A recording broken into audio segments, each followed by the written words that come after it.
Hey there, everybody. This is Ray Carcillo for Walmart Game Center, and I have the distinct pleasure now of talking with Adrian Askarieh, movie producer, best known for doing the last Hitman movie, and has a new Hitman movie coming out in February, Agent 47. How you doing today, dude? I'm doing well, thanks. Tell us a little bit about Agent 47. It's been a few years since the last Hitman movie.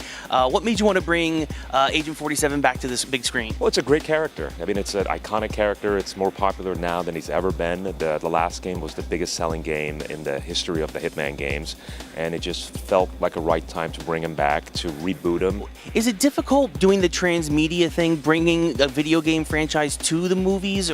I think the video game movies are a little more challenging because they haven't had a very rosy history, but now it seems like there is a whole new wave of video game movies being made by quality filmmakers, and I think we're about to hit a point in video game movies where they're going to be like the big comic book movies, where you're going to see actually really good movies made by really good filmmakers. You're not only working on Hitman, you've also got a couple other projects down the pipeline. Can you tell us about them? Yeah, one of the ones I'm really excited about is Deus Ex. It's a groundbreaking, iconic, incredibly popular video game about human augmentation, and we're doing that with CBS Films, Roy Lee and myself.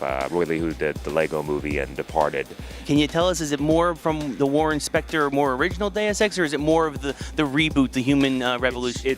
I'm a huge fan of the Warren Spector original, but this is a reboot, and it's actually a very faithful adaptation of Human Revolution. Player choice has so much to do with video games, so it must be especially difficult to try and find a particular storyline, or a little bit, right? Yeah, actually it does. But you know, when you have something like Deus Ex, which is so rich in history and the story and the mythology and the character, it's like adapting a novel. We're not going to give the audience all the choices they get in video games, but we're going to give them a pretty cool story.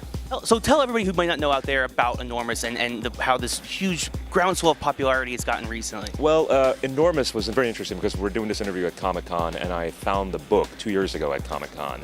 And I just thought it was a terrific book, great concept, beautiful artwork. Turned out we got it made as a digital series with Machinima, and it was incredibly successful. And in the last 2 years, the comic book itself has now become incredibly popular. It's selling out all over the country, second, third printing. But of course, you also have one other project coming down the line, possibly Kane Lynch. Can you tell us anything about that? Yeah, I mean, it's in development at the Lionsgate and Millennium. You have Jerry Butler attached as Kane. Once we find a suitable Lynch, we'll start shooting that.